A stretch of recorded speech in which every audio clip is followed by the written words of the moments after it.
Mismos y la nueva constitución. Hablamos también de los derechos de la naturaleza y la nueva constitución. Hablamos de todo lo que tiene que ver con los temas de democracia, de participación ciudadana que contempla la nueva constitución. Y hoy nuestro programa especial va a tratar sobre los pueblos originarios y la nueva constitución. Y para eso tengo el agrado de presentar a un muy buen amigo mío, de muchos años ya. ¿Quién lo diría, cierto? ¿Quién lo diría? Lincoln Painemal, docente universitario, terapeuta ocupacional, Así es. hombre de radio, un programa político que ya cumple bastantes años, ¿cierto? Cuando el río suena. También sé que lo están transmitiendo por otras vías televisivas, parece que tienen Así alguna es. alianza, ha crecido. Pacífico Televisión. Sí, Exacto. sí, estamos muy bien ahí. Así que te doy una cordial bienvenida, Lincoln. Bienvenido al programa. No, muchas gracias a ustedes. Bueno, yo tengo una conexión muy especial con Chacayal por distintos lazos, digamos, de amistad que me une con mucha gente del territorio, algunos que ya no están en este mundo, pero que es súper importante siempre tenerlos presentes en la memoria, digamos. Entonces, primero, si vamos a hablar de pueblos originarios, quiero saludar a Mari Compuché, para saludarlo. Maymar Peñi. Mari Peñi. En la idea también de que nosotros podamos ampliar nuestra mirada respecto de lo que se está debatiendo hoy día en el país. Yo creo que lo que se requiere, por sobre todas las cosas, es un debate muy informado, muy consciente, y no simplemente caer, como digo yo, en las típicas falsedades o mentiras que a veces se difunden respecto de lo que ha sido este proceso. Y yo acepté la invitación básicamente porque en general está la impresión de que esta es una constitución indigenista. O sea, nos culpan ahora, a quienes somos parte de los pueblos originarios, de haber hecho una constitución a la medida de los pueblos originarios. Claro. Lo que está bastante lejos de la realidad, pero bueno, eso indica que tenemos gente preparada como para efectivamente incidir en estas discusiones, así que bienvenido sea por ese lado. Así que qué gusto y qué placer estar acá en Chacayal, aquí en Radio Conquista, porque creo que va a ser un momento grato para muchos de nosotros, digamos, poder dialogar estas cosas. Qué bueno, ese es el esfuerzo que nosotros estamos tratando de hacer con este programa informativo, educativo. Creemos que es necesario ir desmintiendo cosas y no solo eso, sino que decir lo que a nosotros nos importa, lo que a nosotros nos interesa en un lenguaje sencillo, que nuestros auditores le pierden el miedo a este texto legal, ¿cierto? Que lo comprendan, que se formen una idea propia y que en base a eso efectúen el voto el 4 de septiembre. Que no sea en base al engaño, en base a mentira, en base al miedo, sino que sea de una forma consciente. Yo sé que hay temas justamente que tienen que ver con los pueblos originarios que cuesta comprenderlos porque nunca se ha incorporado de una forma, creo yo, justa a la concepción de los pueblos originarios, a su forma de ser, a su organización política, cultural, económica. Bueno, siempre nosotros partimos en base a lo que ha sido como nuestra Biblia, ¿cierto? Que ya no es documento, sí. el borrador, sino que es la propuesta de constitución. Yo me aproveché porque esta no es mía, me la prestaron don Joel. Sé que usted se la regaló, señora Patricia. Muy buen regalo por lo demás. Y en el artículo 1, para empezar, ¿cierto? Capítulo 1, artículo 1. Esta propuesta de constitución dice: Chile es un Estado social y democrático de derecho. Es plurinacional, intercultural, regional y ecológico. Entonces, para comenzar me gustaría que pudieras, Lincoln, tú explicarnos a mí, a los auditores, ¿qué es la plurinacionalidad? Claro, la plurinacionalidad, si uno divide la palabra pluri, significa varias naciones. Yo habitualmente ese concepto lo trabajo como el concepto de comunidad, porque Chile tiene muchas comunidades que coexisten, de distinta naturaleza, digamos. El concepto de nación alude a una comunidad que tiene, digamos, ejes sobre los cuales actúa, que son ejes culturales, ejes idiomáticos, ejes sociales sobre los cuales opera. Entonces, aquí en Chile, a lo menos se reconocen 9 nacionalidades, entre ellas la pascuense, aymara, mapuche, Quechua, quechua, Coya, Diaguita, Chaco, claro. Cahuéscar, Yagán, La más numerosa en todo Ujú. caso, en este caso, y la que está en nuestro territorio, digamos, es la comunidad mapuche o la nación mapuche. Pero hay una confusión entre lo que es el concepto de nación y el concepto de Estado, pues son cosas diferentes, digamos. Uno no puede decir, por ejemplo, que un Estado puede estar constituido por varias naciones. Claro. Y por tanto, dentro del Estado pueden convivir, como insisto, distintas comunidades de distinto tipo, pueden convivir sin ningún problema. Porque el Estado es una cosa muy distinta a lo que es la nación. Entonces el reconocimiento al hecho de que existen distintas comunidades del país es un reconocimiento de un dato de la realidad nomás. Uno no puede pretender esto que siempre se dice en que Chile somos todos homogéneos, es decir, no hay ninguna comunidad distinta, Chile que en es Chile uno somos solo, todos iguales. dijo Claro. alguien por ahí Chile alguna es uno vez. solo. Esa caricatura de una sociedad homogénea, eso no sucede en ninguna parte, ni siquiera en la familia, digamos. Usted no va a observar ninguna familia que sea homogénea. En las familias todos son distintos, el papá es distinto, la mamá es distinta, los hijos son distintos. Incluso usted puede tener una oveja negra y no por eso, porque tenga una oveja negra en la familia, usted va a excluir a esa oveja negra de la familia, sigue siendo parte de la familia. Entonces, reconocer la diversidad entre sus integrantes, yo diría que es parte de la norma nomás.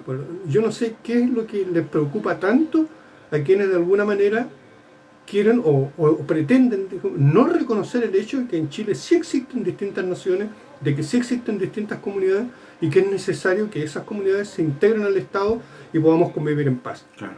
Y por lo demás, naciones preexistentes al nacimiento del Estado-nación chileno. Sí, claro, sí, claro. Ahí, si uno hace un poco de historia, efectivamente el Estado de Chile se conforma el año 1810, ¿cierto?, a partir de lo que fue un movimiento patriota para deshacernos de lo que era la monarquía. Pues recordemos que antes del Estado de Chile lo que había acá en América Latina era una monarquía, que era la monarquía de España, que dominaba no solo Chile, digamos, dominaba Perú, nosotros éramos parte del virreinato del Perú. Lo que teníamos éramos colonia española, vamos a decirlo de una manera simple, digamos. Y por tanto lo que se buscó fue la independización del territorio, digamos, que fueron movimientos sociales, populares que partieron desde abajo y que, curiosamente, contó también con la colaboración del pueblo mapuche para efectivamente poder pasar a ser un Estado nacional. Sí. Y en gran medida la colaboración, de hecho las cartas de O'Higgins que se hacen con San Martín, se le reconoce al pueblo mapuche. Sí, claro. Hubo un tremendo aporte al proceso de liberación nacional. Sí, claro, y por lo demás, por ejemplo, tú te acordaste de José de San Martín, la independencia de Chile no hubiera sido posible sin la colaboración del ejército trasandino. O sea, si no nos colaboran, digamos, el ejército trasandino para nuestra independencia, no hubiéramos sido independientes. Y la derrota de la corona española fue precisamente con la colaboración de otros países de América Latina. Entonces, otras naciones ayudando a liberar una nación. Ayudando a liberar una nación. Así que tampoco la historia, digamos, nos enseña bastante respecto de esa posibilidad, digamos, de colaboración entre los pueblos latinoamericanos. Claro. Entonces, si estamos dispuestos a tener vecindad y a colaborar con pueblos latinoamericanos, no veo cuál es la dificultad como para que distintas comunidades en Chile podamos coexistir de manera distinta. De hecho, si nosotros empezamos a entender la realidad actual, nosotros tenemos una gran cantidad de población inmigrante en Chile desde mucho tiempo. Tenemos colonias alemanas, tenemos colonias árabes, ahora tenemos haitianos, tenemos colombianos, tenemos venezolanos. O sea, hoy día estamos obligados de alguna manera a convivir en una diversidad. Por tanto, pretender, digamos, que eso es una realidad que no existe, a mí me parece que es casi ilusorio. Yo no sé de dónde salen esas ideas tan raras, digamos, de creer que en un mundo que está globalizado incluso, tengamos que ser homogéneos y que las comunidades deben desaparecer o no deben existir. Es un pensamiento, yo diría, más que colonial, es un pensamiento absolutamente conservador que no tiene ninguna relación con lo que nos toca vivir en el mundo de hoy, digamos. Claro, es importante el reconocimiento de la plurinacionalidad en una constitución. Te lo pregunto porque entiendo en base a tu explicación que se viene a hacer cargo de una realidad de que no somos todos iguales, de que hay diferencias y que nos reconocemos en nuestra diferencia como nación, como Estado, ¿cierto? Con varias naciones, pero a la vez el mismo texto constitucional en otra parte reconoce que Chile es uniforme, o sea, es un Estado único, indivisible, porque hay muchas Sí. personas que les genera como que, bueno, entonces vamos a tener que tener un pasaporte para ir a Temuco, vamos a tener que pasaporte mapuche, cuando vayamos a Rapa Nui vamos a tener que tener un pasaporte Rapa Nui, pero no se trata de eso, ¿cierto? Claro, claro, pero eso es falta de lectura, eso es falta de conocimiento. Yo lo invito a leer como tranquilamente, con pasión, esto del proyecto, o no del proyecto, sino ya de la nueva constitución, porque me parece que, por ejemplo, en el artículo 5, número 1, dice claramente que Chile reconoce la coexistencia de diversos pueblos y naciones en el marco de la unidad del Estado. Por eso es que yo a veces uso el concepto de nación, que tanta polémica genera. Es un concepto de entender que hay comunidades que son distintas. Yo incluso puedo usar otra palabra. Yo digo, hay colectivos que son distintos. Por ejemplo, colectivo de la discapacidad. Un colectivo que ha sido excluido históricamente de todas las políticas del Estado. ¿Ellos tienen derecho a tener representación? Por supuesto que la tienen. Estamos hablando de un colectivo que lo único que tiene, sufre un problema que puede ser físico o mental, pero es un colectivo de la discapacidad. Sí. Bueno, así como ellos, hay muchos colectivos en este país que han sido excluidos, han sido marginados eternamente por el Estado. Sí. Y lo que buscan es tener participación. Por tanto, si nosotros aumentamos la participación de estos colectivos de personas que tienen, por ejemplo, discapacidad visual, y ellos demandan, por ejemplo, que haya lectura braille en los colegios, a mí me parece legítimo. ¿Por qué no? Sí. Entonces, el punto, o lenguaje de señas, por ejemplo, en el caso de las personas sordas, todos esos colectivos que tienen necesidades especiales deben ser considerados por el Estado. Entonces, usemos el concepto colectivo, usemos el concepto comunidad, usemos el concepto de nación. A lo que estamos pensando es que efectivamente las comunidades, incluso a nivel geográfico, no son iguales. Esta demanda, por ejemplo, de las regiones de ser autónomas, de considerarse como espacios autónomos, uno también podría asimilarle una especie de nación, ¿te fijas? O sea, cada región quiere de alguna manera administrar sus recursos, ver qué se pueden hacer con sus recursos, tomar decisiones en la región. Ese principio está recogido en la Constitución a través de otro concepto que se llama autonomía. Y que tiene mucho que ver con las demandas mapuche, el concepto de autonomía, que Por también supuesto. genera preocupaciones a ciertas personas. Por supuesto. Podríamos hablar de miedos también, ¿cierto? Sí, claro, lo que pasa es que se hace una caricatura del concepto de autonomía, que es un poco la capacidad de decidir. Yo trabajo en terapia ocupacional, y en terapia ocupacional, cuando nosotros tenemos personas que no tienen ciertas capacidades, por ejemplo, para poder tener un buen desempeño, lo que hacemos es desarrollar en esas personas autonomía personal, para que puedan valerse por sí mismos. Entonces las regiones también necesitan tener capacidades para resolver ellos en sus territorios sus propias necesidades. ¿Por qué tiene que resolverlo todo Santiago? Si en regiones también se pueden tomar decisiones. Hay decisiones que están mucho más aterrizadas con la realidad. A eso corresponde el principio de autonomía. Cuando uno, por ejemplo, y por eso yo a veces hago el parangón con la familia, digamos, los hijos también son autónomos, y los hijos no van a depender toda la vida de los papás. Ellos tienen que tener la capacidad de también tomar sus propias decisiones. Bueno, las regiones también tienen que tener su capacidad de tomar sus propias decisiones. Ese principio de tener esa libertad de tomar decisiones, eso se llama autonomía. Y esa autonomía puede ser de la comuna, puede ser de la región, puede ser de cualquier nivel, digamos. De hecho, los municipios toman decisiones, porque tienen un presupuesto propio, pero que como el presupuesto es limitado, muchas veces tienen que pedirle a Santiago. Bueno, hoy día lo que se hace es generar que esas competencias de autonomía comunal o regional se amplían un poco más, y por tanto el Estado central pierde poder. Bueno, si eso les asusta, bueno, bienvenido entonces. La idea es que ojalá las comunas y las regiones puedan tomar más decisiones, digamos, Sí. que sean más autónomas. Y esa es la clave de la democracia, la distribución del poder. Esa es la clave de la Eso es democracia. democratizar, Claro. distribuir el poder, en las cuotas, obviamente, porcentajes que corresponde, pero que no se centralice todo y no se monopolice. Ahí se generan otros tipos de situaciones. Claro, uno tiene que empezar a enseñarles, por eso hago siempre la comparación con la familia, uno tiene que empezar a enseñarle a los chicos que ellos también toman decisiones. Ellos también van a gastar su propio dinero en algún minuto, y ellos tienen que aprender a administrar su dinero, digamos. Si yo no hago el ejercicio de autonomía, esos chicos van a ser siempre dependientes.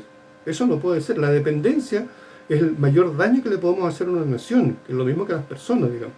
Nosotros tenemos que tratar siempre de que las personas, bajo cualquier situación, puedan ser autónomas, puedan tomar decisiones, puedan tener la capacidad de decidir y elegir libremente. Eso es absoluta libertad, digamos. Exacto. Mincoyán, me gustó la comparación que hacía de los pueblos originarios como un sector importante, un porcentaje importante de la población chilena, con las personas en situación de discapacidad, porque que también son un porcentaje muy importante. Bastante Y grande. me parece Sí. bien el análisis, y quisiera aportar también en el sentido de que son dos grupos sociales muy postergados, que históricamente han quedado fuera de la toma de decisiones. A mí me tocó aplicar el censo. Dentro de las preguntas del censo no estaba si tú tenías algún grado de discapacidad. Yo me imagino que igual el Estado de Chile, cuando entrega las credenciales, tendrá más o menos un catastro y sabrá qué porcentaje de la población chilena está en esa situación, condición. Sí, hubo una encuesta hace muchos años ya, en DISC se llama, que generó un porcentaje que en esa época estaba más o menos situado en el 12 al 15% de la población nacional. O sea, millones de personas. Así es. En ese sentido, que se le pudiera asegurar que esto que también generó cuando se instala la convención, los escaños reservados, ¿cierto?, para los pueblos originarios, que por qué, que era antidemocrático, que todos competían con las mismas reglas, que esa es la democracia, que no debería haberse generado de esa forma, pero es hacerse cargo de una situación política, porque los pueblos originarios, por distintas situaciones, se les posterga de los partidos políticos, se les posterga de poder incluso hacer candidatura para que puedan instalar e incidir en la vida pública. En ese sentido, ¿qué te parece a ti o qué te genera a ti el tema de los escaños reservados? Porque tengo entendido que también se continúa con esa lógica en la nueva Constitución. Sí, claro. Lo que se busca ahí, en la lógica de los escaños reservados, es de alguna manera resolver esto que nosotros llamamos asimetrías de poder. El poder está muy concentrado en ciertos sectores. La idea es repartir de mejor forma ese poder. Entonces, vamos a colocarlo porque se acusa mucho respecto de los escaños reservados, digamos, vinculados a lo que tiene que ver con pueblos originarios, como los mapuches. Pero partamos de un hecho, por ejemplo, de lo que se denomina discriminación positiva, en el caso de las mujeres, lo que uno podría decir escaños femeninos, porque hoy día cuando se dice paridad, lo que se está diciendo es que en cualquier órgano de representación comunal o regional, el 50% de esos cargos deberían ser de mujeres. Cosa que hoy día no es, digamos. No. Pero eso no es nada ilógico. Si en el mundo el 50% de la población mundial en términos de género son mujeres. Claro. A nivel nacional pasa más o menos lo mismo. Estamos repartidos más o menos mitad y mitad. Incluso hay más mujeres, más que hombres, digamos. Sí. Sin embargo, los hombres están mucho más representados en todos los cargos de poder, más que las mujeres. ¿Por qué se produce ese fenómeno? Porque hay una diferencia en la forma en que son tratados, porque hay una discriminación también en el ámbito femenino. Por tanto, de lo que se trata es un poquito de equiparar esas lógicas de poder. Entonces, así como hay un 50%, digamos, respecto a la paridad, también se busca que distintos colectivos, en este caso también el pueblo mapuche, pueda tener representación en los territorios donde hay población indígena. Claro. Entonces, claro, en Isla de Pascua es entendible que podamos tener alcaldes pascuenses, concejales pascuenses, porque están en su territorio. Bueno, lo mismo puede pasar en el norte con los aymaras, lo mismo puede pasar en el caso de los mapuches, pero negar esa posibilidad de representación en territorios donde hay población, digamos, de pueblo originario, a mí me parece un contrasentido, digamos. Es más, yo diría que en todos los municipios deberíamos asegurar de alguna manera que los distintos sectores de la población puedan tener representación. Lo voy a colocar en términos sociales. Para mí el ideal sería, por ejemplo, en el caso, supongamos, de la Municipalidad de Los Ángeles, que los cargos de concejal se repartieran a nivel de instituciones sociales. Colegio de Profesores, concejal.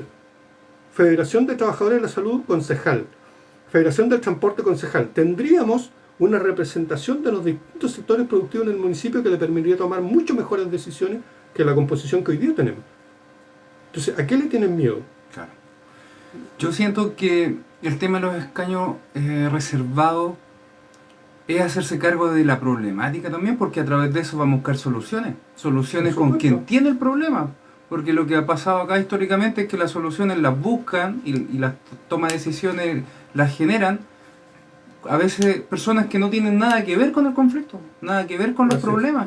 Entonces la solución que ellos generan a nivel central no es ninguna solución y genera más problemas. Claro, la lógica de la administración de poder dice que de alguna manera nosotros tenemos que buscar alguna manera en donde toda la población de una comuna, de una región, de alguna manera esté mejor representada. Yo utilicé un ejemplo que va por sector social, pero yo también podría repartirlo territorialmente y decir, por ejemplo, Salto del Laja podría tener una representación, Chacayal podría tener una representación, Santa Fe podría tener una representación. Si tenemos representantes de todos los sectores, las decisiones que se puedan tomar en el Consejo Municipal van a ser siempre pensando en las necesidades de cada sector de la comuna. Exacto. Pero eso no sucede en la realidad, pues. Entonces, lo que hace la ley de escaños reservados es determinar, porque eso no es nacional, digamos, ofrece la posibilidad de que en algunos sectores donde hay una población determinada pueda tener la posibilidad de tener representación por una vía que uno podría decir es un mecanismo distinto. Por eso es que digo yo, por ejemplo, población con discapacidad. ¿Por qué no puede tener representación en algún órgano de poder, sea comunal, sea regional o sea nacional? Pero que se haga por la vía de escaños reservados, porque eso garantiza de que efectivamente la población con discapacidad tenga representación en algún órgano de poder. Claro. Escuché una vez una constituyente de los pueblos originarios respecto a esto mismo y ella decía la posibilidad del cambio constitucional nace en base a movilizaciones fuertes, ¿cierto?, que se dieron en el contexto principalmente de lo que se denominó el estallido social. Entonces, lo que nosotros buscamos acá es un nuevo ordenamiento político nacional, jurídico nacional, y si no se tenía contemplado a un porcentaje importante de la población, como eran los pueblos originarios, bueno, el texto iba a adolecer de bastantes cosas y íbamos a tener un problema muy grande con esta solución sin tener su visión. Así es, así es. Aparte de que los mecanismos de representación que hay en Chile no garantizan en lo más mínimo, digamos, la participación eventual de la población en esas decisiones. Recordemos que en general todo lo que tiene que ver con los mecanismos o procesos electorales está muy mediado por los recursos económicos. Por tanto, ¿quién puede ser alcalde? El que esté dispuesto a gastar millones. Bueno, ¿Quién puede España. ser diputado? El que esté Ah. dispuesto a gastar millones. Entonces, si usted empieza a pensar, digamos, ¿cuánto cuesta una campaña de alcalde? 40, 50 millones. ¿Cualquier ciudadano está dispuesto a gastar esa cantidad de plata para ser alcalde? ¿Que puede perder la candidatura? ¿Que puede perder la candidatura? Entonces, ¿qué es lo que empieza a ocurrir? Las empresas financian las campañas. ¿Y qué termina ocurriendo? Que los alcaldes al final no le sirven a la comunidad, le sirven a la empresa, no a la comunidad. ¿Cómo corregir eso? ¿Cómo modificar eso? Precisamente modificando aspectos que impidan que, por ejemplo, haya financiamiento empresarial en las campañas, impidiendo aspectos que impidan la corrupción. Bueno, eso está escrito en la Constitución. En esta Constitución nueva, no en la otra, no dice nada en cuanto a la corrupción. Entonces yo no sé qué bueno, a la clase política o digamos a quienes ejercen el poder hoy día evidentemente están asustados porque van a perder privilegios, no me cabe la menor duda, van a perder privilegios, porque imagínense toda la discusión que hay, por ejemplo, respecto a los expresidentes. Los expresidentes, por una norma legal, artículo 30 de la antigua Constitución, ellos tienen derecho a una pensión vitalicia que está bordea entre los 9 y los 14 millones de pesos al mes. Pues es un privilegio. Exacto. ¿Qué ocurre al instalarse la nueva Constitución? Ese privilegio lo pierden. Entonces, por supuesto que ellos no van a estar de acuerdo porque van a perder el privilegio de ganarse 9, 10 millones de pesos, digamos, mensuales. Pues. Claro. Lo que pasa, yo no digo que no tengan que tener pensión, pero por favor, ubiquémonos en la realidad. Hoy día, yo tengo una realidad en mi propia casa, con 25 años de trabajo, por ejemplo, mi compañera de vida se jubila de la AFP con un sueldo de 90.000 pesos. ¿Quién cree usted que puede sobrevivir con ese sueldo? ¿Y por qué ella que trabajó 25 años va a jubilar con 90 y el presidente trabajó 4 años y se va a jubilar con 9 millones de pesos? ¿No le parece eso una injusticia? Claro. Eso es un privilegio. Yo no digo que no, que gane un sueldo, pero que no sea 9 millones, que sea menos, para que le suban a los otros, digamos. Sí. No, Entonces, y ahí claro, tenemos el descaro del presidente Frey, que sale abiertamente contradiciendo la lógica de su partido y llamando a Claro, rechazar. lo que pasa es que hay muchos juegos, muchos intereses que están en juego aquí. Evidentemente los empresarios salen perdiendo en general porque este Estado que está definido en la anterior Constitución como un Estado subsidiario, otorga subsidios, pero esos subsidios están fundamentalmente en la empresa. ¿Por qué tenemos un conflicto, por ejemplo, una de las razones que explican el conflicto, por ejemplo, en el Gualmapu, en el territorio mapuche, son las explotaciones forestales? Las explotaciones forestales son subsidiadas por el Estado. Son subsidiadas por el Estado. Sí. ¿Por O qué sea, tienen que ser ¿por subsidiados? qué ¿Por tienen qué que el ser negocio de la vecina no recibe subsidio del Estado? ¿Por qué? Claro, ¿por qué un negocio chico no sé? Y sin embargo las grandes empresas forestales reciben subsidio estatal?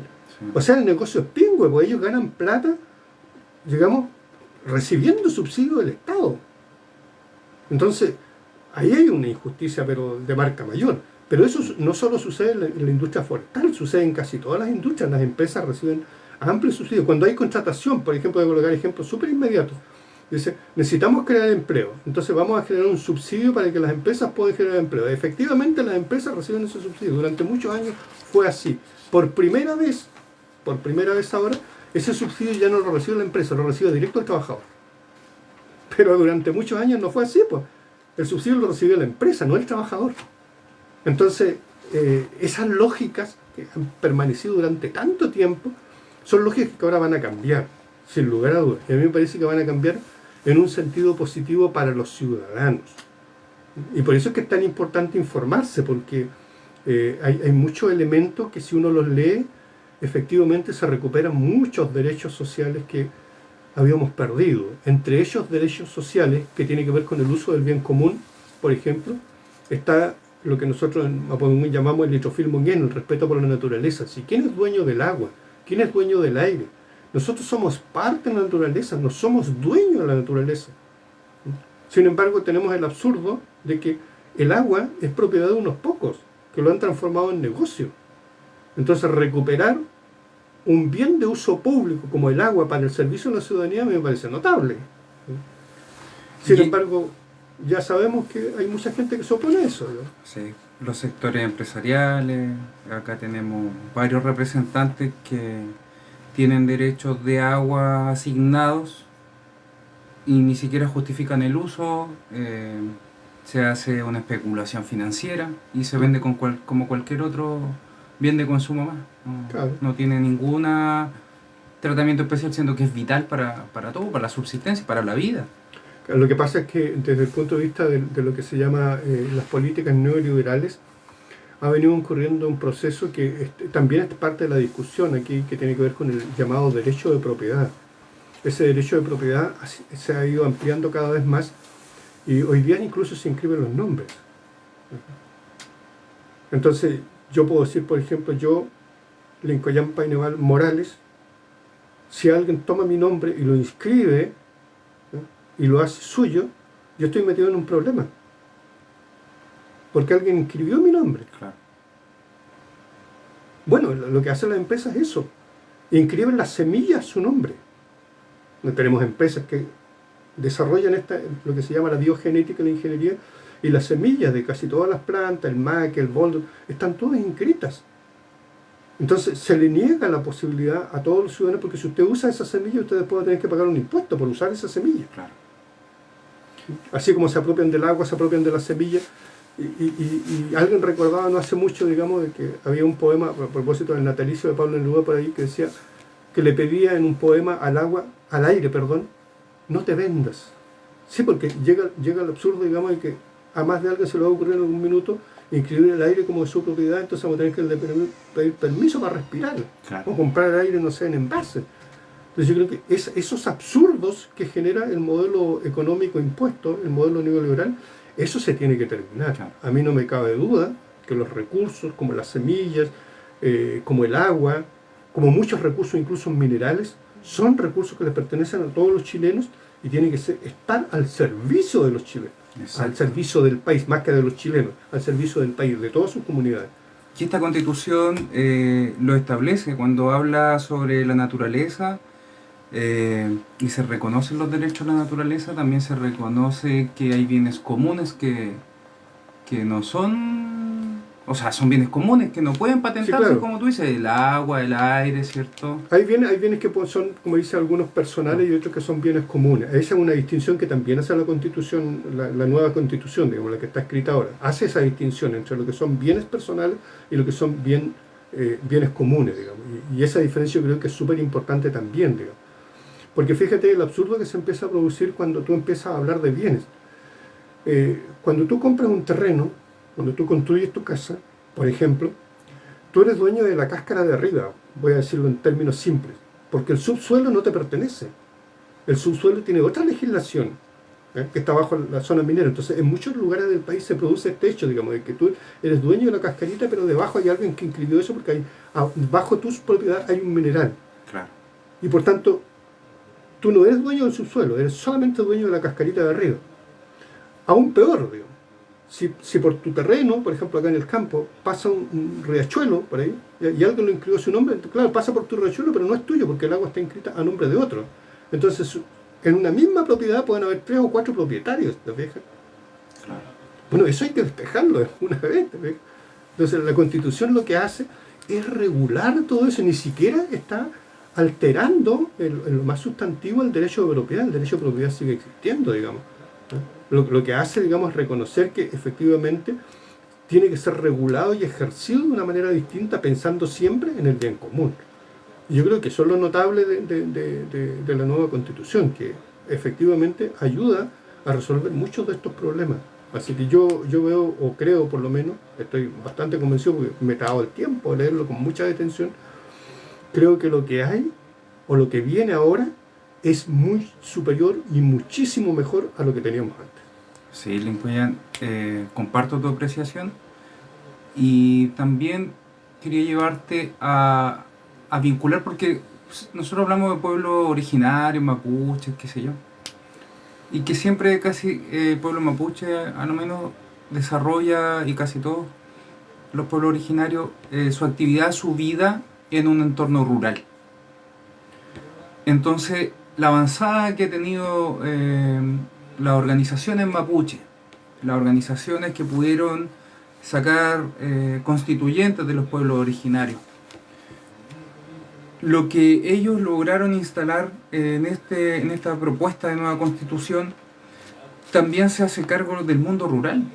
O sea, el mismo tema de las semillas, que quizá lo defendieron, me imagino yo, lo plantearon los pueblos originarios de los escaños reservados, viene también a asegurarle la subsistencia a los campesinos, a la gente sencilla del campo.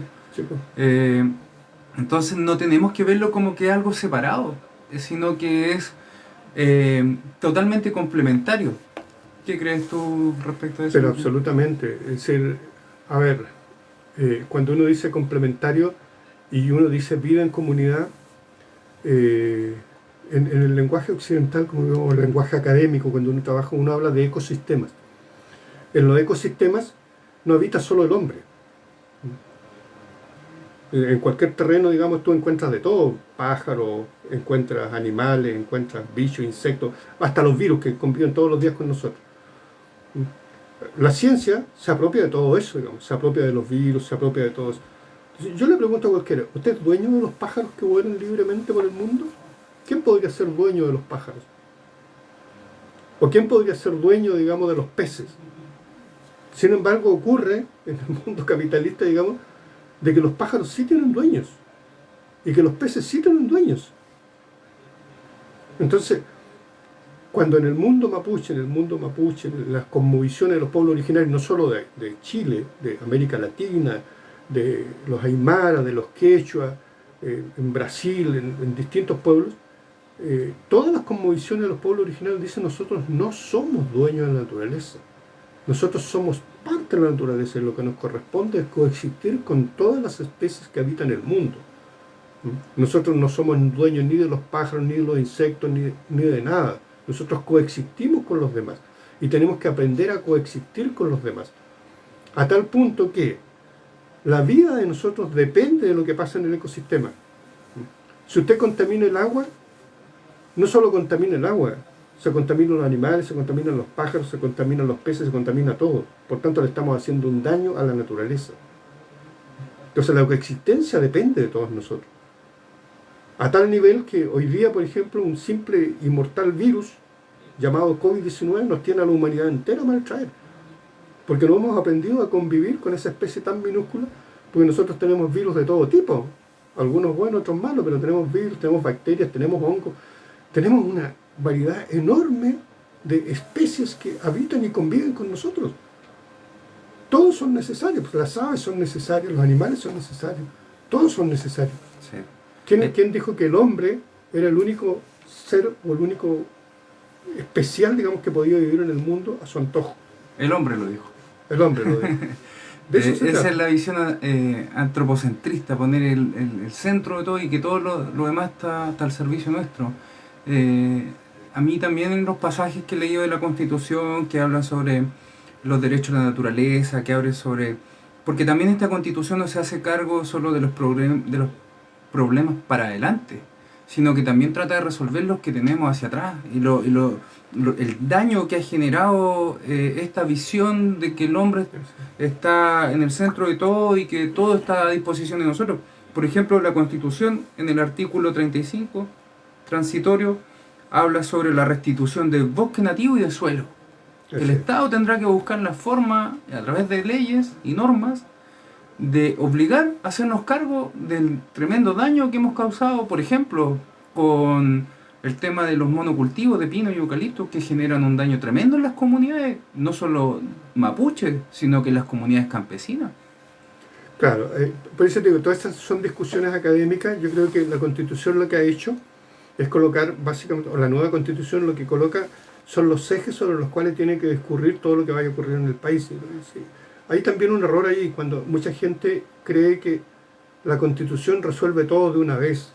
No, la Constitución es básicamente una columna vertebral, un eje que va a guiar todo lo que van a hacer la posterior elaboración de leyes, porque muchas de estas cosas van a requerir de leyes, Claro. a posteriori, digamos.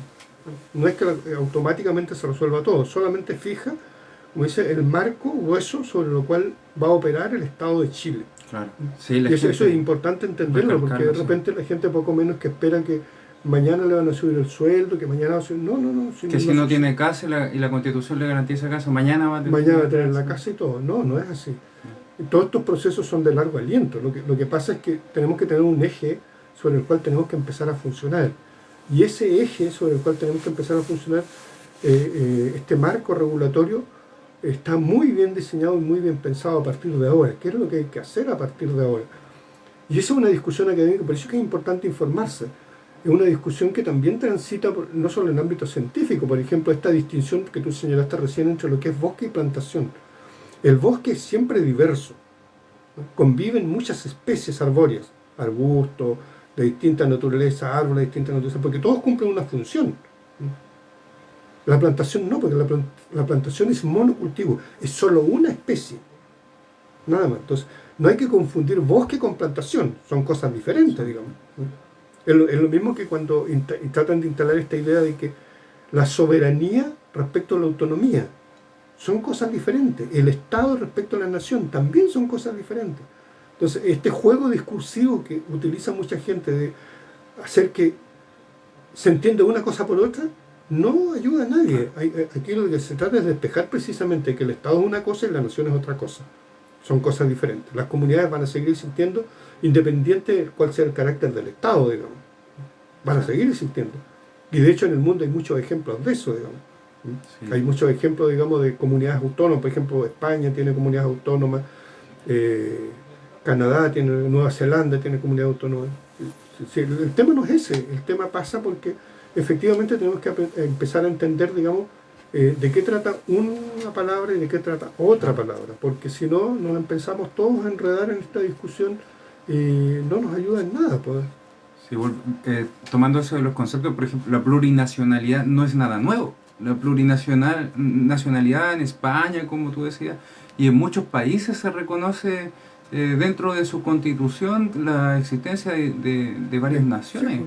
O sea, nosotros solamente estamos poniéndonos al estándar internacional básico para poder hacernos cargo de una realidad. Es más, incluso previo a esta discusión, yo planteaba en alguna discusión por ahí que ¿por qué le tienen miedo, por ejemplo, a lo que se denomina un Estado federal? en donde cada región tome sus propias decisiones, teniendo un órgano central que básicamente administra. No, es que Chile no está preparado para eso. Sí, probablemente nosotros a veces tenemos la pretensión de creernos que somos superpotencia. Efectivamente somos un país pequeñito, que no le da, digamos, como mecanismo, digamos, poder tener efectivamente un Estado de ese carácter, digamos, porque implicaría un manejo de recursos distintos, porque es muy desigual, digamos. Por ejemplo, hoy día Chile, en términos económicos, depende, una de sus ejes es el cobre, pues son los minerales los que de alguna manera sostienen el país, y ahora sobre todo el litio en el caso del norte. Que si fuera Estado federal, muchos de esos recursos quedarían allá en el norte, claro, en vez de las regiones del sur. Sí. ¿Te fijas? Claro. Porque el recurso forestal, claro, está aquí, el recurso pesquero también está aquí, digamos. Sí. Pero eso hay que hacerlo compatible con el desarrollo del país. Entonces, cuando yo digo principio de soberanía, lo que estoy diciendo es que los recursos que están en este territorio llamado Chile, el litio, el cobre, le pertenecen a todos los chilenos. El fenómeno que mucha gente no logra entender es que muchos minerales en Chile ya no son de los chilenos, pertenecen a empresas transnacionales. Entonces, el cobre que era 100% chileno, ¿no?, bajo el régimen militar, se devolvió a las empresas norteamericanas, que son los que son actualmente los nuevos propietarios, que lo han vendido varias veces, ¿no? Pero nos empezamos a quedar sin recursos. Entonces uno dice, ¿el mar es de Chile? No, no es de Chile. Es un recurso privado que pertenece a 7 familias. Exacto. ¿El litio es de Chile? No, señor, no es de Chile. El litio le pertenece a un señor llamado Ponce Lerú, que es dueño de Soquimich. No es un recurso de los chilenos. Y ahí es cuando podemos decir, por ejemplo, que la soberanía. ¿De qué soberanía entonces estamos hablando? Por eso hay que establecerlo como un principio fundamental en nuestra nueva legislación. De hecho, ser un país soberano, que podamos nosotros decir. De hecho, si yo tuviera que criticar algo de la Constitución actual, de la que se escribió ahora, es que precisamente no ahonda en el tema de la soberanía. Lo que hace es regular y decir, bueno, esos son recursos de Chile y por tanto las empresas que explotan esos recursos deben pagar un impuesto mayor, digamos, en beneficio del país. Claro. O sea, lo que hace es regularlo, ni siquiera recuperar ese recurso, digamos, en favor de todos los ciudadanos. Yo creo que es una limitación, digamos. Pero bueno.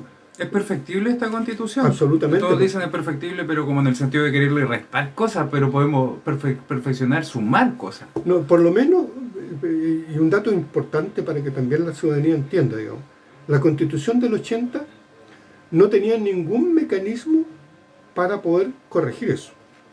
Le generaba una gran cantidad de candados legales. Exacto. Entonces, por ejemplo, para poder modificar esa Constitución se requerían los 2/3 en el Senado y en la Cámara de Diputados.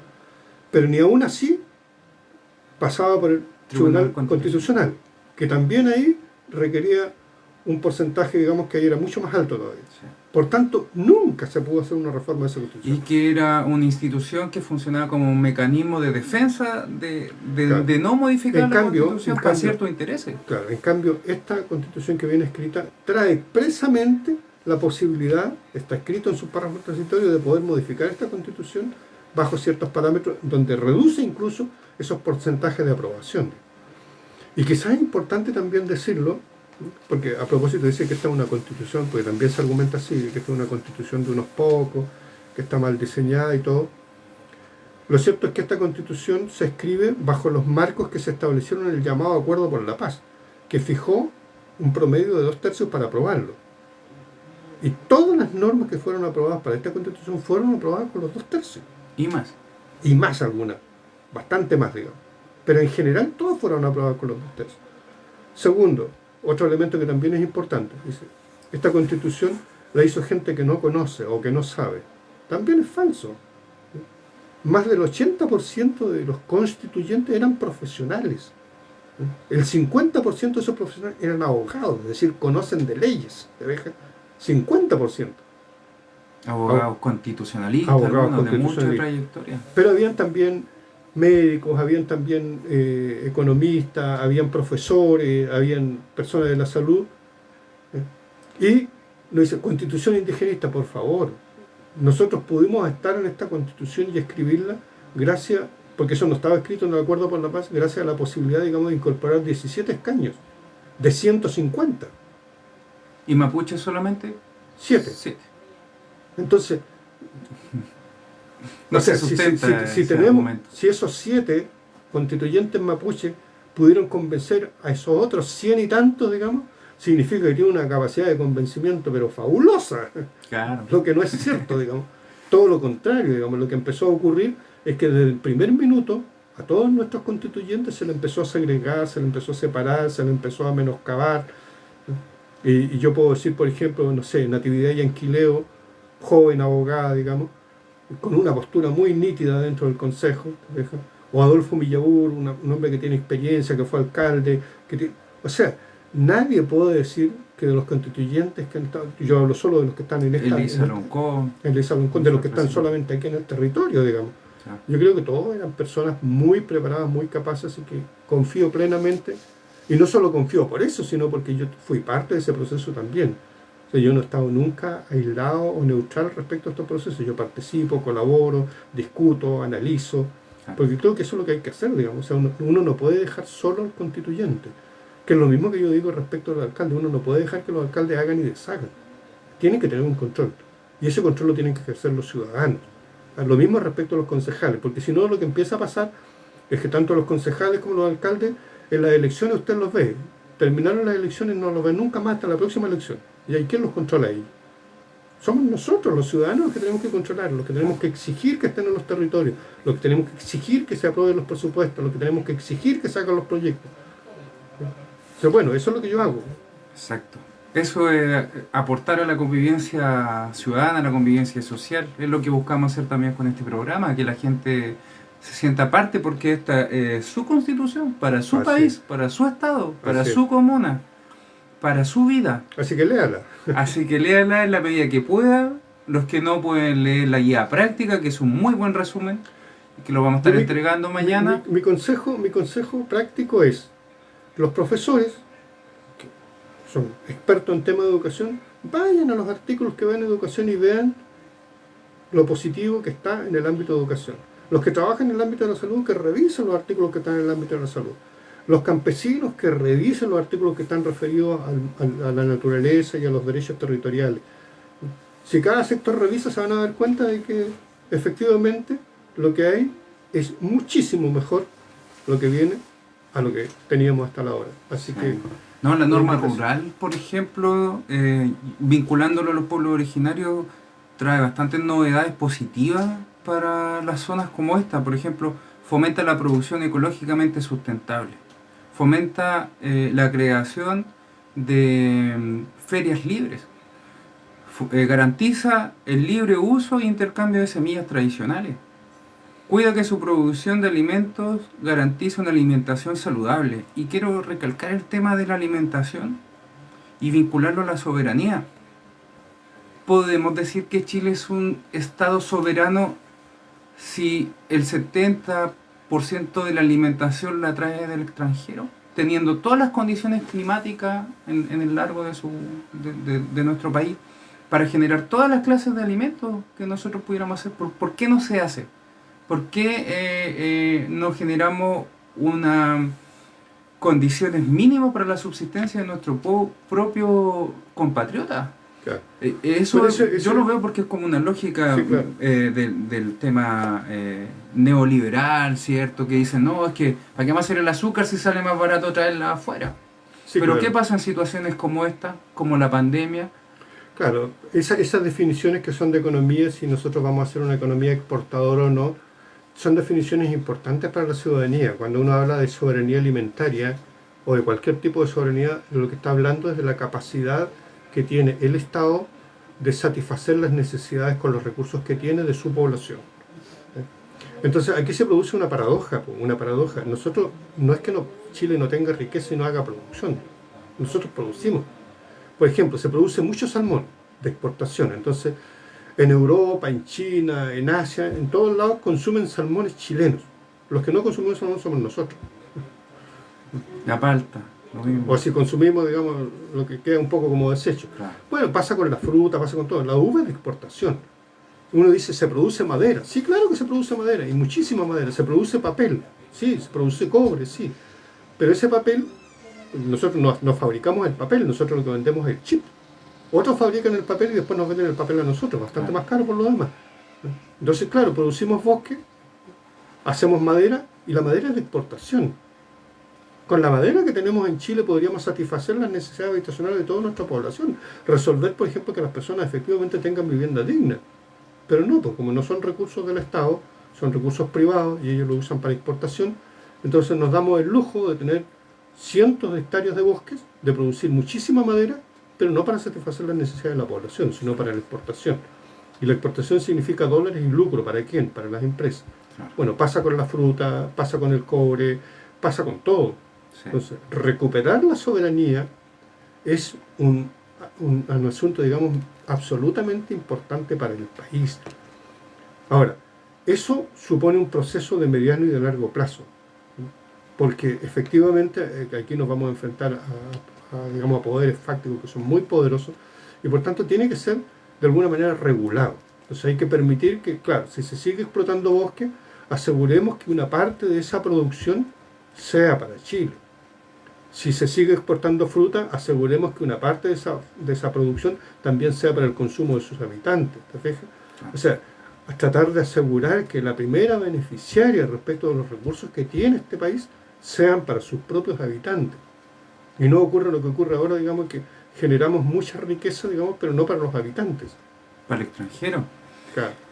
Chile tiene una lógica económica de exportación que básicamente lo que hace es exportar naturaleza bruta. Claro, materia prima básica, ¿no? Entonces, para satisfacer anhelos económicos de otras grandes naciones, ¿cierto? Que funcionan. Pero también yo siento que hay una especie de abuso empresarial respecto de los ciudadanos. Voy a colocar ejemplos como bien inmediatos, digamos. Por ejemplo, tenemos la famosa guerra de Ucrania-Rusia, que afecta, porque Ucrania es un gran productor de grano, de semillas, y particularmente, digamos, de lo que se denomina el aceite de maravilla. O sea, el aceite que ustedes saben se disparó, pero enormemente. Pero Chile produce aceite. El aceite de raps. Aquí en la novena región usted tiene plantaciones de raps. Hay fábricas de aceite aquí. Claro, no satisface toda la necesidad de la población, pero si aumentamos esa producción de raps, efectivamente podríamos no necesitar, digamos, traer aceite de afuera, lo podemos producir aquí. Entonces, ¿qué empieza a suceder bajo ese fenómeno? Digamos, de que mucha gente, teniendo aceite producido aquí en Chile, entonces, bueno, como el precio subió a nivel internacional, entonces todos suben el precio. Claro. Entonces se empieza a producir ahí un abuso, ¿te fijas? Sí. Un abuso porque te sube todo, efectivamente. Te suben los pescados, como si los pescados vinieran de Ucrania, digo yo. Claro. Los pescan aquí en la costa, o sea, ¿por qué los suben? La inflación, dicen. La inflación, dicen, claro. Los retiros. Claro, pero esos son fenómenos económicos que la gente también debe entender. ¿Por qué cuando la gente común recibe dinero hay inflación? Sin embargo, los grandes empresarios retiran enormes utilidades y nunca se produce inflación. Claro. Entonces, ¿por qué unos sí pueden tener dinero, digamos, a manos llenas y hacer uso de ese dinero a manos llenas, pero el ciudadano común no puede? Porque eso genera inflación. Entonces, los economistas nos deben una explicación. Claro. Y yo digo los economistas porque uno tiene sus propias explicaciones. Pero de pronto también esas explicaciones no alcanzan para el ciudadano común, digamos. El ciudadano común, nosotros que vivimos todos los días contando las monedas para poder subsistir, uno sabe que en muchos casos no se trata de fenómeno internacional, se trata simplemente de abuso. Claro. Y yo lo digo por una cosa súper práctica, porque, por ejemplo, yo conozco muchos vendedores ambulantes ahí en Los Ángeles, que venden distintos productos. Uno dice, los empresarios se coluden. Bueno, ese pequeño también se colude. Fíjate que ellos se ponen de acuerdo para todos vender el producto al mismo precio. Y si alguien baja ese producto, los demás le dicen no puede hacer. En la feria, en La Vega, se ve harto eso también. Sí, pues. Sí. Entonces, claro, ellos tratan de ganar sus monedas, digamos, pero esas monedas que están ganando lo hacen abusando de nosotros, que somos los consumidores, en el fondo. Entonces, eso que llaman la libre competencia en realidad no existe. No existe, porque el campesino que lleva, supongamos, un manojo de cilantro a la ciudad y lo vende por dar un precio a 500 pesos un manojo, el otro lo toma, lo divide en 3 y cada uno te lo vende a 300 pesos. Exacto, eso se ve mucho acá. Por lo mismo, esta novedad de que el Estado esté obligado, porque lo que queda acá es obligación para el Estado. Sí, claro. a promover, por ejemplo, la lógica de la economía circular, de las ferias libres. Nosotros acá también tenemos la experiencia de una feria que tratamos de levantar a mucho esfuerzo, eh, de poder saltarse el intermediario, que el Así es. intermediario viene acá al sector, fija un precio y se pone de acuerdo con todos los otros intermediarios y después va a la ciudad, unos pocos kilómetros más a Los Ángeles, y lo vende, como dices tú, a dos veces o tres veces y reduce el, el tamaño, ¿cierto? Y al final el Claro. perjudicado son dos, es el productor y el Consumidor, consumidor. tal cual. Entonces, eso es una novedad muy importante para la gente productora acá, que nosotros acá tenemos una muy buena producción de hortalizas. La zona de Chacayal es una zona chacarera por esencia. Muchos usuarios Provesal son los que paran la feria genial que se arma los días viernes en la Plaza Pinto. Sí. Entonces yo invito también a las personas a que puedan interiorizarse y saber que, por ejemplo, si usted es un pequeño productor y antes no tenía agua, o muchos también ya estaban dejando de producir ciertos campos porque lo hacían con Mm. motobomba y el precio de la benzina ya no les permitía sustentar el tema de hacer El funcionar costo. esos riegos, y se han ido perdiendo campos que tenían excelentes características de Claro. productivas. Y eso es importante porque esta nueva propuesta de constitución trae y deja fijado también la posibilidad de desarrollar lo que se denominan economías solidarias y sistemas cooperativos de trabajo, lo que también es una novedad, digamos, o sea, apuntar a que la ciudadanía se organice y genere una economía, ¿no?, a partir de cooperativas, de la colaboración entre los ciudadanos, Claro. saliéndose un poquito de la lógica empresarial, que me parece, digamos, que estando establecido en la Constitución, el desafío después va a ser de la legislación y de nosotros mismos para hacer eso realidad. Entonces yo creo que desde esa perspectiva, eh, esta nueva Constitución efectivamente ayuda a resolver muchos de los problemas que nosotros tenemos en el país, digamos, e impide lo que finalmente llevó al estallido social. Si el estallido social es fruto de un abuso sistemático del gran empresariado hacia la ciudadanía. Porque hubieron muchísimas promesas de desarrollo que jamás se cumplieron. Exacto. Por ejemplo, yo voy a colocar ejemplos que nos atañen a nosotros. La gente que es de aquí de la zona sabe perfectamente, por ejemplo, que cuando se construyeron las dos grandes centrales hidroeléctricas en el Alto Biobío, Pangui y Ralco, la promesa, no solo para las comunidades, sino para la ciudadanía de toda la región, era una promesa de desarrollo, porque no solo iba a bajar el precio de la energía, sino que nos iba a permitir, digamos, que pudiéramos alimentar todo el ecosistema central. Eso no ocurrió. De hecho, la energía eléctrica más cara estaba precisamente en el Alto Biobío, ahí donde se produce Sí. la energía eléctrica. Porque según ellos se acusan con la distribución, Y las plantas de tuvo que salir una ley especial para poder bajar ese precio. Y es un precio que ha venido subiendo constantemente, digamos. Y la energía hidroeléctrica es una energía que lo que hace es utilizar un recurso que nos pertenece a todos, que es el agua, digamos. O el recurso que nos pertenece a todos, que es el sol también, que también Claro. ahora los paneles solares están muy de moda, o la energía eólica que se produce a través del viento. Entonces nosotros, por ejemplo, en Biobío vamos a estar llenos de centrales energéticas. Tenemos centrales eólicas acá en la zona, 2 o 3 proyectos eólicos que se están desarrollando aquí en la comuna de Los Ángeles y aquí en la provincia del Biobío. Tenemos la central hidroeléctrica en el Alto Biobío, tenemos una central de panel solar que se va a hacer en la zona de Paillihue. Es decir, si yo mido la cantidad de energía que produce Biobío, es enorme. Exacto. ¿Eh? Pero el costo de la energía ¿Y cuál es es más la barato. rentabilidad social para la población? Sí, pues es más barata para el ciudadano. No. ¿Tenemos mejores conexiones? ¿Ha cambiado eso? No, pues Por entonces, nuestro sacrificio o del entorno nuestro. entonces yo no digo que no haya que hacerlo. Sí, efectivamente hay que hacerlo. Lo que hay que hacer es regular eso en beneficio de los ciudadanos. Y eso es lo que hace la Constitución, Exacto. regular eso en beneficio de los ciudadanos. Por cierto que las empresas aquí van a salir perjudicadas y ellos son los principales oponentes a este proyecto. Y como ellos tienen plata y financian muchas cosas, entonces claro, evidentemente logran convencer a los que no estudian, a los que no leen, los logran convencer, digamos, de cosas que no son reales. Entonces yo invito reiteradamente siempre a poder estas cosas conversarlas, discutirlas, analizarlas, leerlas, porque es la mejor manera. Sí, nos salimos un poco de lo que eran los pueblos originarios, pero está tan vinculado, como decíamos, con lo rural, con Pero nuestro eso, entorno, por que eso yo lo traje a colación, porque sí, uno dice pueblo originario.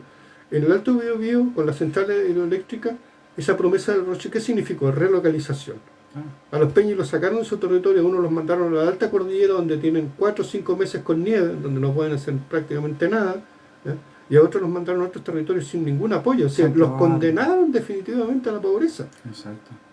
Entonces, por eso insisto, aquí hay mentiras tras mentiras respecto de lo que se pretende como desarrollo. Eso no es cierto. Los beneficios, digamos, de los... Mire, yo tuve la posibilidad de conocer estudiantes mapuches que estaban acá estudiando en la zona de Los Ángeles, digamos. La beca indígena para estudiantes mapuches actualmente, digamos, alcanza un promedio de los 800.000 pesos. No se financia ni siquiera el arancel, No, porque el arancel de cualquier carrera, por muy barata que sea, no deja de costar menos de 2 millones. Estudiar hoy día es caro. sí, Y los chicos que estudian lo saben perfectamente. Un chico que estudia en la universidad va a salir endeudado por 20 o por 30 años con el Estado, que por lo demás tampoco es el Estado, porque esos son créditos bancarios, donde el Estado actúa como aval, pero son créditos bancarios. Por eso es que una carrera de 5 años que te puede costar 10, 15 millones, terminas pagando 30 millones. exacto. Eso es abuso. Ya vamos casi terminando ya los 60 minutos que dura este programa. No me quería ir antes sin consultarte una preocupación también que me hizo un amigo, me dijo pregúntale a tu invitado sobre los sistemas de justicia, porque parece que ahora ellos van a tener garantías distintas, van a tener otra justicia. Si un mapuche mata a otro, lo va a juzgar la machi, lo va a juzgar un lonco y no lo va no lo va a llevar a la cárcel por ser mapuche. ¿Qué podría decir tú respecto a eso, Ese otro Nicolás? mito, digo yo, otro mito que se ha instalado a propósito, digamos, de este fenómeno que nosotros reconocemos como interculturalidad. Eh, Aquí de lo que se trata es de tener lo que nosotros llamamos asistencia jurídica especializada. Los jueces no son dioses, no resuelven todo. Tiene que haber cierta especialidad. Entonces, para temas laborales existen los tribunales laborales. Para temas de familia existen los tribunales de familia. Para temas indígenas deberían haber tribunales indígenas. Eso se llama asesoría jurídica especializada. No es una justicia paralela, es una justicia complementaria, que lo que hace básicamente es tener consideraciones respecto del contexto en que se producen los hechos. Exacto. Y eso es súper importante, ¿eh? Porque a veces nosotros tendemos, y no solo en el caso indígena, en todos los casos pasa lo mismo, nosotros siempre olvidamos el contexto en que las cosas suceden. Los niños, por ejemplo, que viven, o las mujeres, por ejemplo, cuando uno habla de acoso, ese acoso siempre tiene un contexto. El abuso infantil tiene contextos. Tiene un contexto social que explica cómo se produce el fenómeno. Yo no saco nada con sancionar a una persona si el contexto no le permite hacer esa recuperación. Claro. Por eso es que Chile no tiene rehabilitación en términos reales, porque los contextos no favorecen esa rehabilitación, po. Y Es de súper acuerdo a difícil eso, poder hacer eso. esos tribunales especializados van a ver a ciertos asuntos, no todos los asuntos. Sí, por supuesto. Por ejemplo, un tema de un asesinato lo verá un tribunal penal ordinario, porque aquí existe el principio de igualdad ante la ley, para que la gente tenga esa certeza Así de que es. no va a haber una garantía especial si es que algún mapuche comete un delito. Sí, pues. Por eso digo que son asesorías jurídicas especializadas. ¿Cuál es la especialización en este caso con el llamado tema mapuche, digamos? La especialización es fundamentalmente por el llamado conflicto territorial, porque ese es el conflicto central. Ahí hay un tema que no es de ahora, es de larga data. Y por eso es que yo recordaba delante el llamado tema de propiedad. Previo al Estado de Chile, si uno asume, digamos, los aspectos legales, previo al Estado de Chile, este territorio era territorio mapuche. Lo que hizo el Estado de Chile es apropiarse de este territorio, declararlo fiscal y repartirlo, haciendo caso omiso de que aquí habían habitantes. Claro.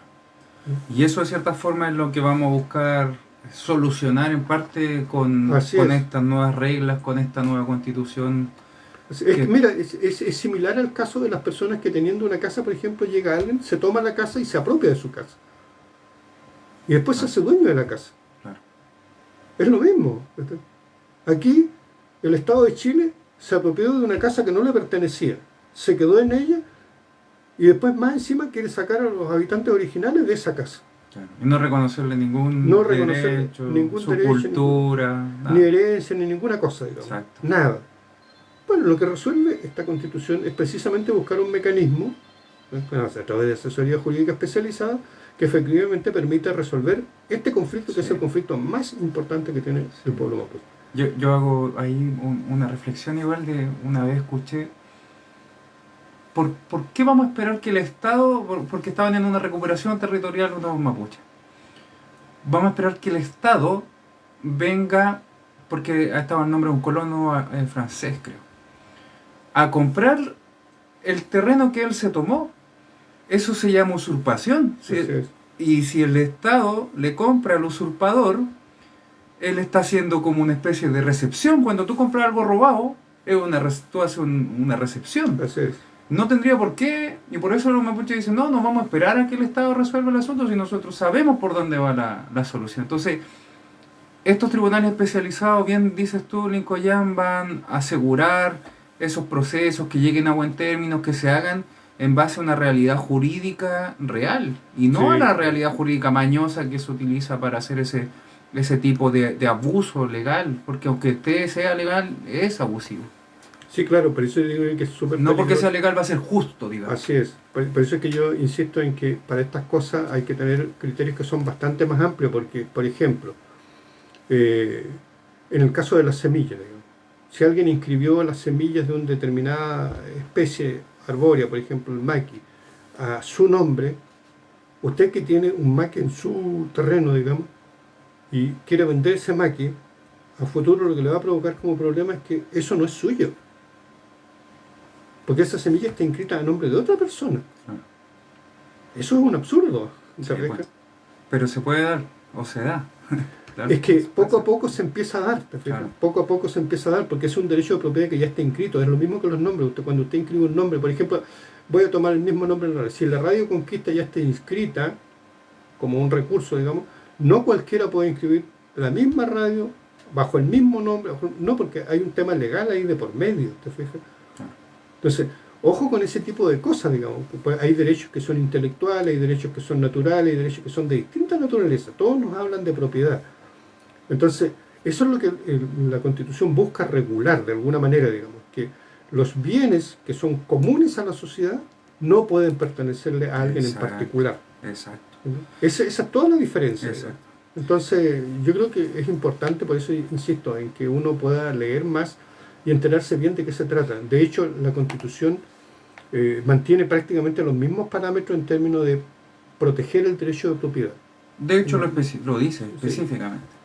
que no se altera el derecho de propiedad en lo más mínimo. Solamente, como digo, hace una distinción entre lo que es bien común y bien personal, digamos. Claro. Ya vamos cerrando nuestro programa de hoy. Gracias, Lincoln. Te vamos a dar algunos minutos para el cierre, para que te despidan de Sí, las sí. personas que se conectaron a la radio el día de hoy por las distintas plataformas. No me quiero ir sin antes hacerles extensiva esta invitación que se está llevando a cabo por la dirigente local Gabriela Salazar Garrido, quien está gestionando en alianza con las organizaciones de acá, quien los invita el día de mañana, jueves 14 de julio a las 17:30 horas, a participar de una mateada conversatorio sobre la nueva constitución. Dice acá en una partida, recuerda traer tu mate. Expositores, Claudia Molina, abogada.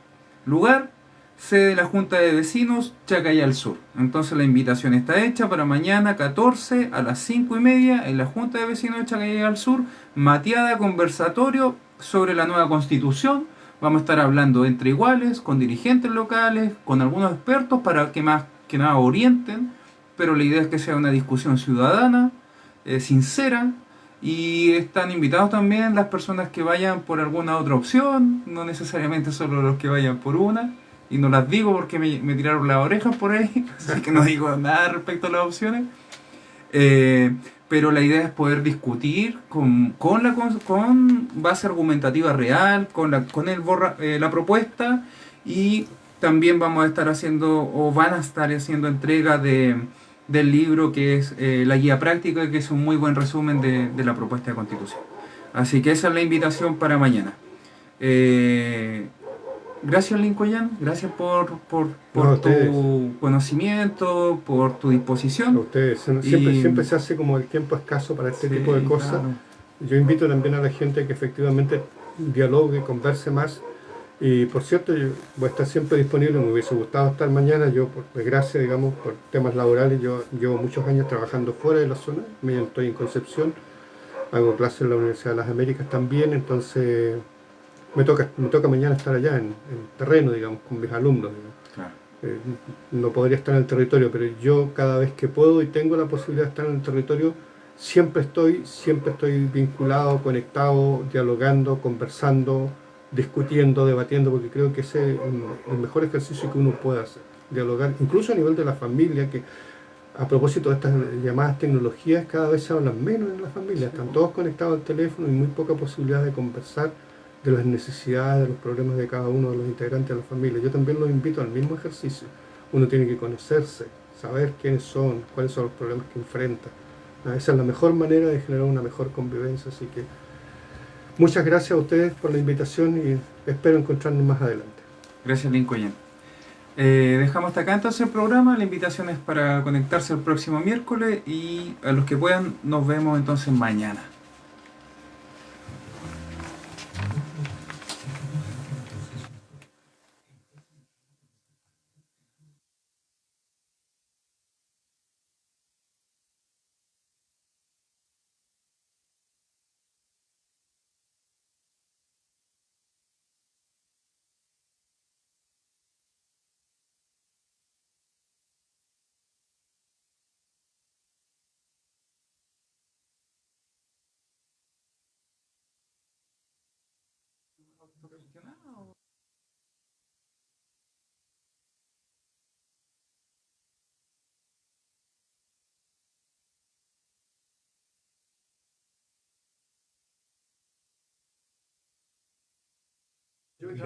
Yo en general siempre he estado como invitado a los programas, siempre.